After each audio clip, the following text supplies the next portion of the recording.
Hi, my name is Nicole Filbert, and Intelligent One asked me to share my story with you. In college, I met a young man. He was very nice and charming, and he made me the center of his attention. All the things that he told me was one of the first people in my life that I actually was able to believe him. I remember shortly after I tried to break up with him because I was kind of getting the idea that he was a little bit controlling.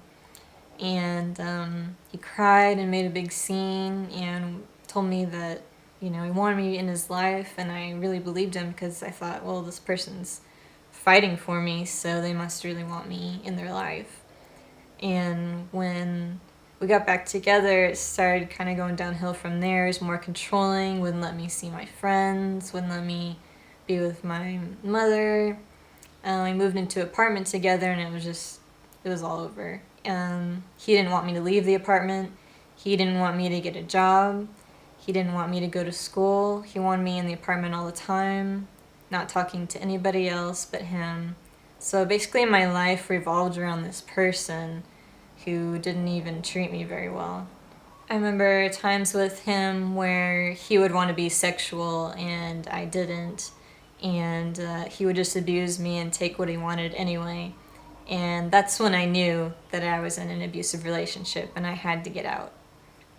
Several times I tried to break up with him, and he would cry and carry on and harass me essentially until I took him back in. And this time I knew I had to break up with him and get away from him. The thing that worked for me, and I didn't plan it, but this is how it worked out, was that I had a friend in the room with me to make sure that he didn't start to get physical with me or nothing dangerous happened. And I even ended up calling the police on him, and they took me back to my mother's house where I was able to get away from him. After I got away from this person physically, they kept harassing me, stalking me, calling me all the time, texting me, emailing me. They broke into my email accounts. They hacked my video game accounts, tried to delete my characters. They harassed me at work, they harassed me at home. So finally, I tried talking to this person saying, just stop stalking me and harassing me and we can be friends. But he wouldn't have it.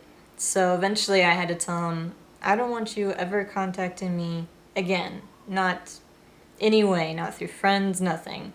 And he didn't listen, so I had to get eventually 2 orders of protection against him.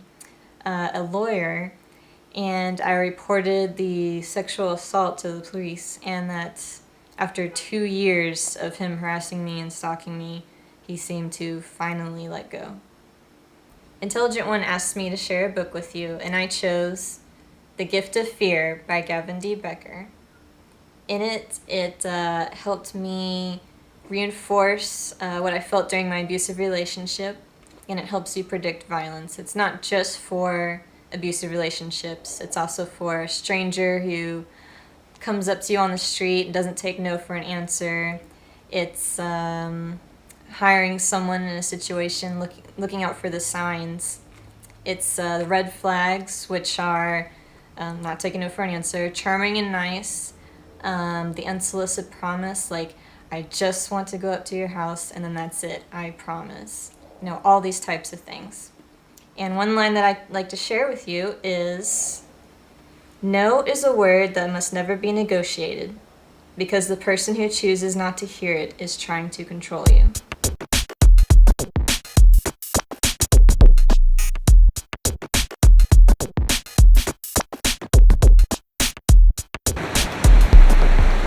I'm taking control of my life. Intelligent One is an awesome organization because it encourages teens and young adults to make better life decisions.